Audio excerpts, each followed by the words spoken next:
Ahin mo rin ang iyong sarili. Hindi sa pagiging makasarili, kundi sa pag-unawa na may hangganan ang lakas at damdamin ng tao.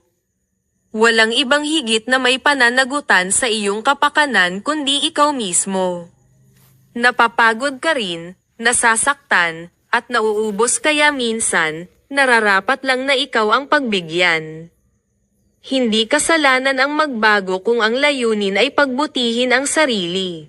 Hindi mo obligasyong manatili sa mga taong walang pangarap at walang direksyon sa buhay.